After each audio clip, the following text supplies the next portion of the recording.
Fire is sacred in culture. It's something that we respect greatly and we do not fear. From prescribed fires that help restore the forests to those that give new life to old glass, things are heating up in Northern California. You're finding a way to make wildlife habitat adaptive practices. They're also providing soil and water conservation. Absolutely. American farmers got so good at agriculture they didn't realize they were squeezing out a beloved creature on the landscape. There's hard work underway to restore bobwhite quail. I'm looking into wildlife management and forestry right now. A new generation of scientists already understand this rugged Idaho country, bringing together hikers, loggers, and many other lovers of this land. The West Coast is really where the gold mine is in the U.S., where you've got great high-energy waves and you've got growing demand for electricity. It's an engineering enigma. Catch this wave of the future in renewable energy. And surf's up. We'll take you to some soaring new heights starting right now on This American Land.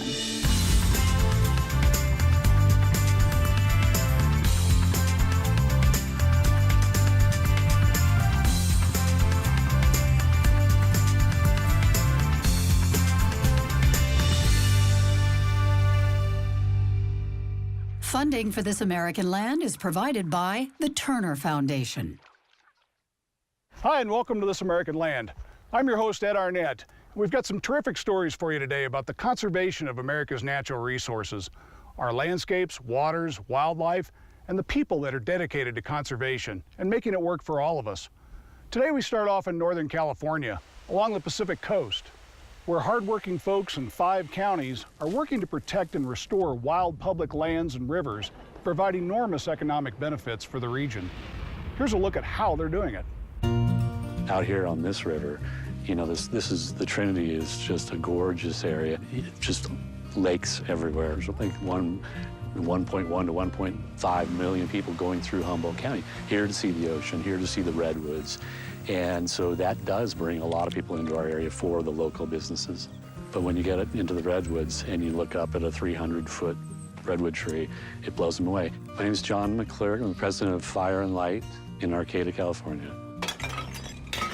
We make handmade glassware, and it's mostly made out of recycled glass.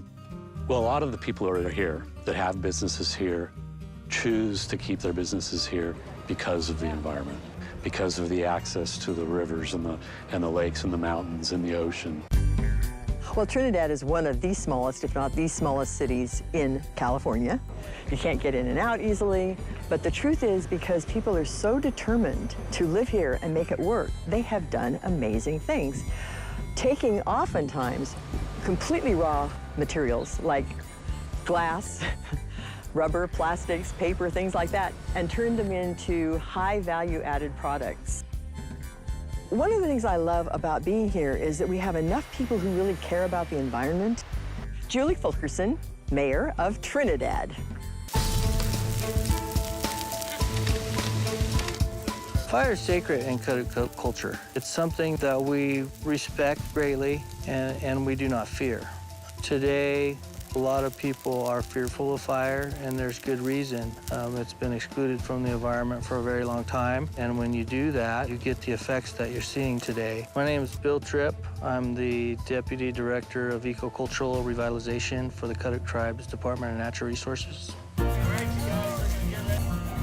Well, I think that these kids are far ahead of the game in regards to learning about the natural systems that surround them. They came out here for a field trip to gather some acorns, learn a little bit about the cultural aspects of why you would burn.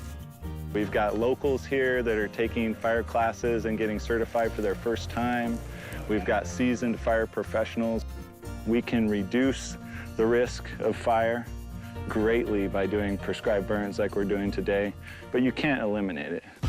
Well, what has not worked is full fire suppression, and I think that is the heart of the fire problem that we see today. We have to take action to bring back and protect what the forest is with fire, because you simply can't take fire out of this landscape. It's going to come one way or the other. And when we can do that, we'll have gotten ourselves out of this vicious cycle of spending billions of dollars a year killing firefighters and burning up hundreds of homes when we could be learning how to actually live with fire on this landscape. My name is Will Harling. I'm the director of the Mid-Klamath Watershed Council. This is part of the TREX prescribed fire exchange for Northern California. We're doing what they call like an understory burn. So what we're doing is we're trying to knock out some of this like smaller dead vegetation. As you're going below the road, working up slope, that as we get more heat going, we can get that fire to start pulling itself together. My mother's family came here in the 1850s for the gold rush and ended up in the cattle ranching business. We have great-grandchildren living here who are 8th generation. We've lived here because we've been able to make a living here, and it's one of the most beautiful parts of the western United States, and just a wonderful, wonderful place to raise a family. My name's Dick Morris. I'm a 5th-generation resident of Trinity County. And to have this event, this World Endurance Mountain Bike Organization race, with people coming from all over the world, heck, that's what we worked for 30 years for. And what's really been exciting is to watch this little town of Weaverville just come together and lay out the red carpet. You know, and that's what it's all about. And we've created a trail system that's horse-friendly, that's bike-friendly, that's hiker-friendly, and we really believe that we can sustain as many uses as possible for as many different user groups out there. One of the locals told me something a few months back that really stuck, that this event is the biggest thing to hit Weaverville since the gold rush. Each rider brings at least one person, most bring 2, so 150 plus racers, over 400, 500 people visiting Weaverville, just in racers and crew, sponsors, and then people who want to just come and watch the race. So yeah, mountain biking has been a big boon for this community.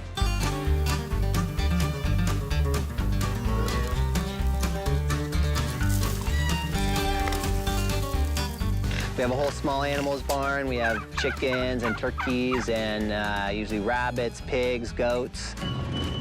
Camp started in 1930, so this is our 85th year. Both of these parcels are isolated. They were completely surrounded by the Shasta Trinity National Forest.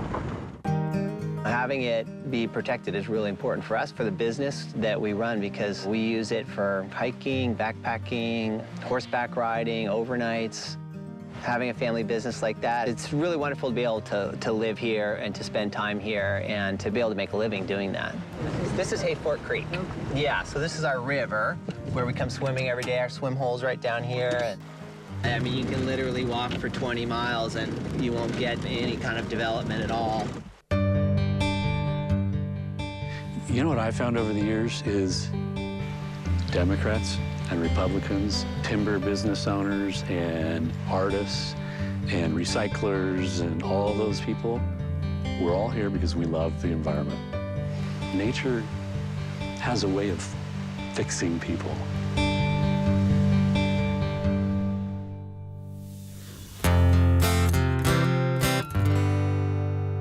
In previous episodes, we've reported on the nationwide campaign of the National Bobwhite Conservation Initiative to restore critical habitat for the bobwhite quail, once America's most popular game bird, but now declining throughout most of its historic range due to habitat loss.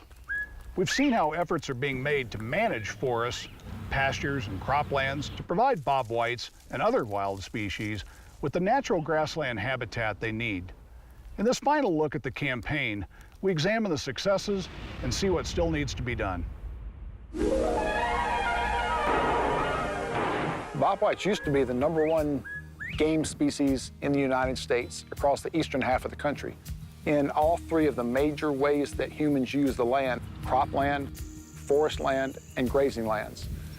But the way humans use the landscape has changed so fundamentally over the last 50 to 80 years that bobwhites no longer are a product of the landscape like they used to be. Everybody's quail populations were going down together, down, down, down.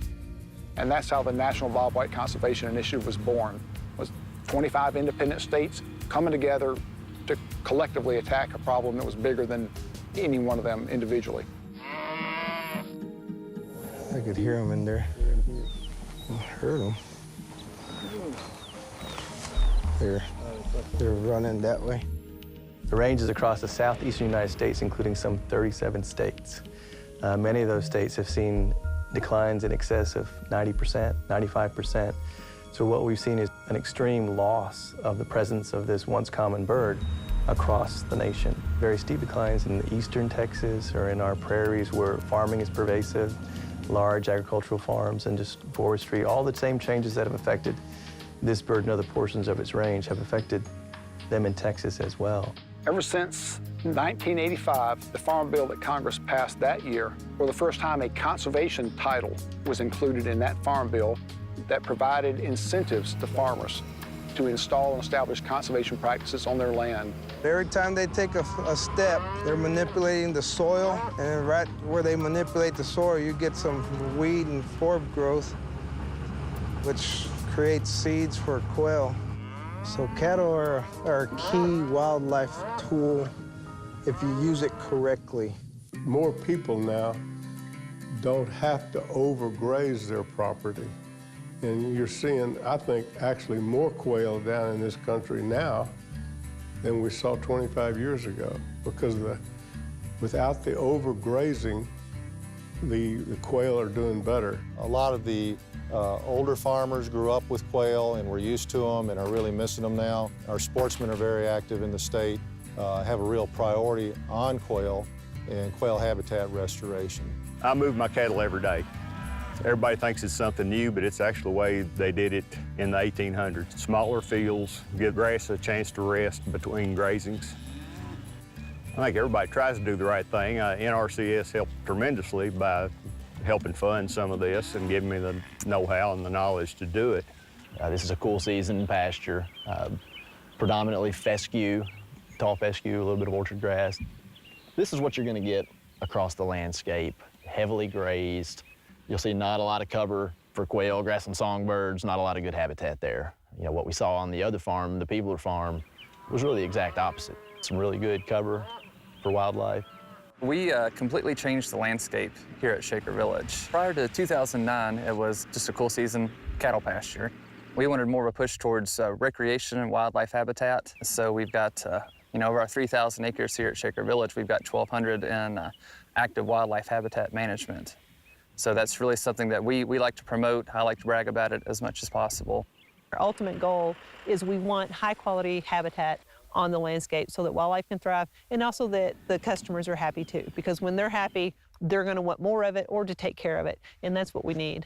The harvesting of trees is also a vital and integral part of managing a forest ecosystem, not just the extraction of products from the forest, but to create a forest that actually is beneficial for wildlife habitat. I'm in a stand of loblolly pine that is thickly grown.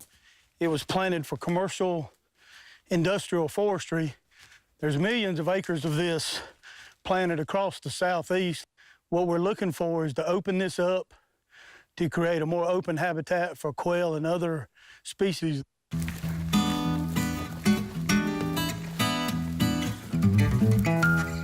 You've got to imagine the quail here on the ground when they bring their brood out and they're walking through, bugging through. I've got all these open areas. I want a closed canopy so that they can be underneath, so it's a lot harder for the predators to pick them off. Quail management with this open understory promotes food and habitat for all kind of species, including songbirds. So it's exciting when you go out and you've thinned and you've burned and you're starting to get that grass response and you're listening, and well, one, you hear a bobwhite, and then next you hear a Bachman sparrow sing, and that's when you know you've done something. By burning these fields off, we're going to maintain them as that nesting cover that we really need for the birds. So the native grass that we're putting in through the Conservation Reserve Program is going into existing agricultural fields. And we use that to provide a buffer between like the edges of these crop fields where we've got more trees and the actual crop.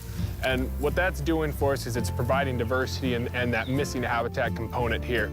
In some ways, in Kansas, our agriculture and conservation have actually paired very nicely.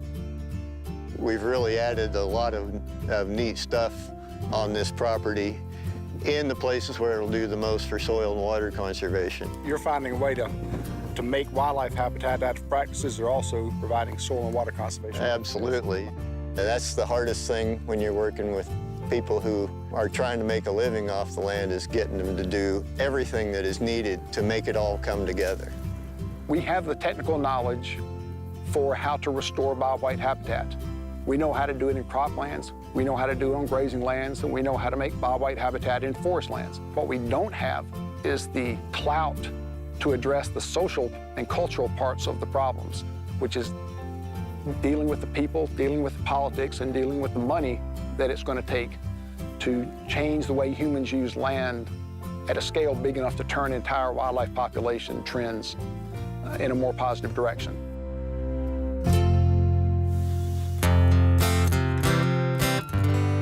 And now we head to Idaho, on the border with Montana, where the Scotchman Peaks roadless area is one of the last and largest wild landscapes in the region.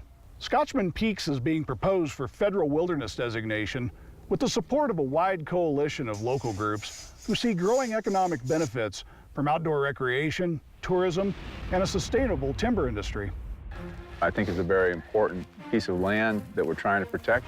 I've been exploring the Scotchmans since I was probably 5 years old, and there are still many places that I haven't seen yet. It's not an easy place to get around in. We learn to think like elk when we hike out there. Elk and humans can go just about all the same places. You learn a lot about yourself, a lot about why places like that are important. Say, I got a question on this resolution. We live in what's known as the Panhandle of Idaho. Bonner County was formed back in 1907. Our major industry at that time was logging. The rivers that flowed down into the lake offered an opportunity for the loggers to be able to cut the trees, use their horses or mules to haul the trees down to the rivers and the lake shore and float those in huge rafts down here to Sandpoint. We had the Kalispel tribe and the Kootenai tribe that lived along Lake Pend Oreille and the Pend Oreille River that flows from here north. The timber industry has been declining for a number of years now, but we've been able to transition successfully into the recreation and the tourism market. We've got great natural resources. We've got a ski resort. We've got the lake. People want to come here because of the beauty.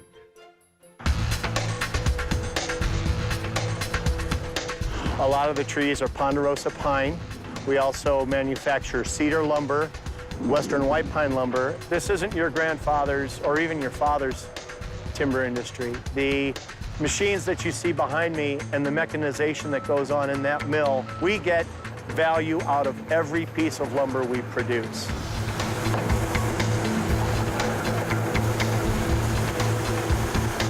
That schematic that you see up on those screens, and all the abnormalities, the bumps, the wiggles, the sweep, everything out of the log, and it calculates this is the size, this is the length. My friends in the conservation community use the same word that I use regarding timber production: certainty.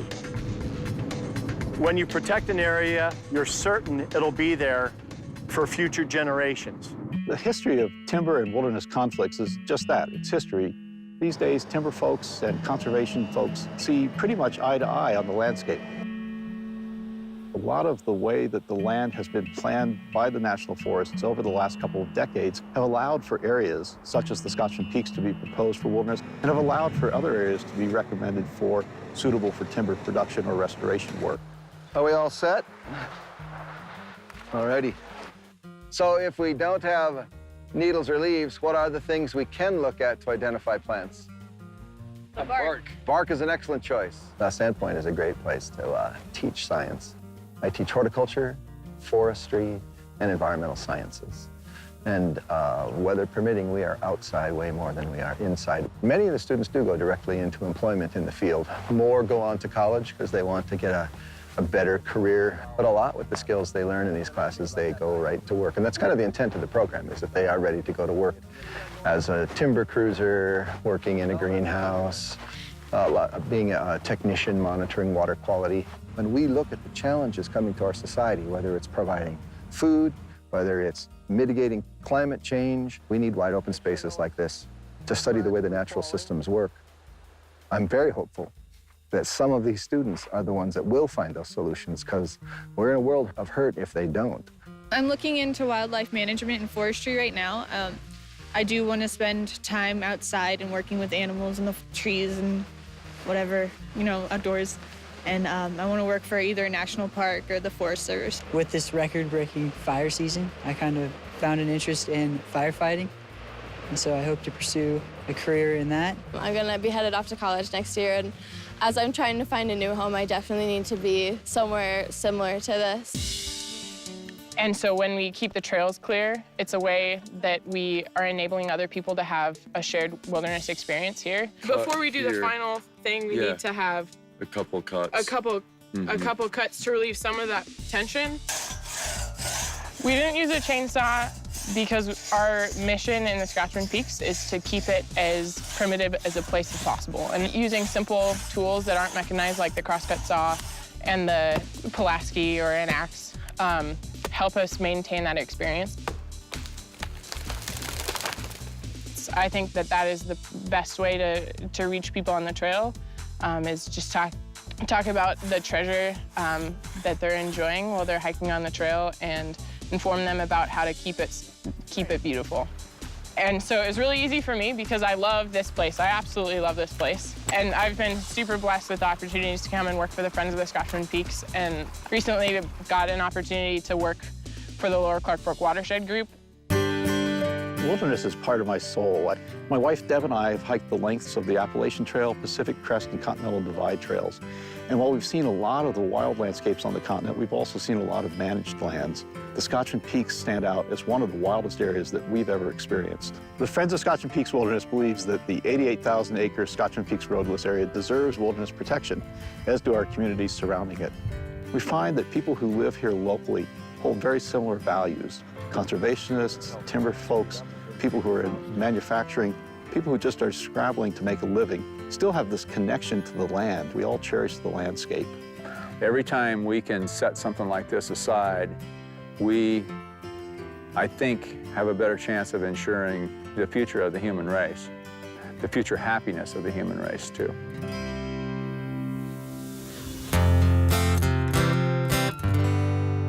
We all see it every time we go to the beach, the mesmerizing power of all those ocean waves. But while the energy potential from those waves is easy to imagine, actually harnessing that power to light up our homes is a formidable engineering challenge. Now, here's Miles O'Brien with our Science Nation report with the wave of the future in renewable energy. Move over wind and solar. A new power player in renewable energy is about to make some waves. In terms of purely how much power can be extracted from the ocean, that number is pretty massive. It's about 15% of global demand. Engineers Balki Nair, Rahul Shendere, and Tim Munden had a company called Oscilla Power. With support from the National Science Foundation, they're developing a utility-scale wave energy harvester called the Triton. The West Coast is really where the gold mine is in the U.S., where you've got great high-energy waves and you've got growing demand for electricity. Here at their Seattle workshop, the team is working hard to hone the design and build the components. They have a few rounds of tests under their belt, both in indoor tanks and open water. But the technical challenges are daunting. Pounding surf and corrosive salt water are tough on machines.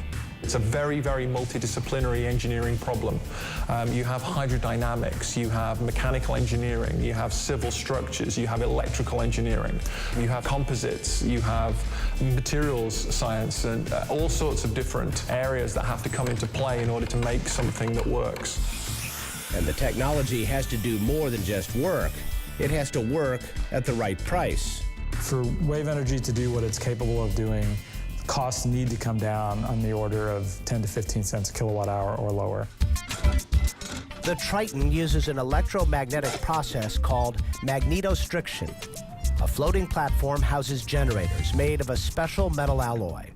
Tethers connect that to a heavy ring called a heave plate. The heave plate actually wants to sit still, and what results is changes in tether tension that happen continuously as waves interact with the device. And it's that tether tension change that we tap into to create electricity. It's a sturdy system with few moving parts, rugged enough to stand up to harsh seas with little need for maintenance. So here's just a schematic representation of our system. The team plans more tests with increasingly larger and more sophisticated prototypes. At full scale, each Triton system will be 30 yards wide and will power more than 650 homes. Ultimately, what wave energy offers is an opportunity to take a very large resource that hasn't been a part of the mix today and isn't really been considered in that sense and allow it to play a role. Tapping the ocean for clean power at a competitive price. It's an electrifying prospect. Miles O'Brien reporting.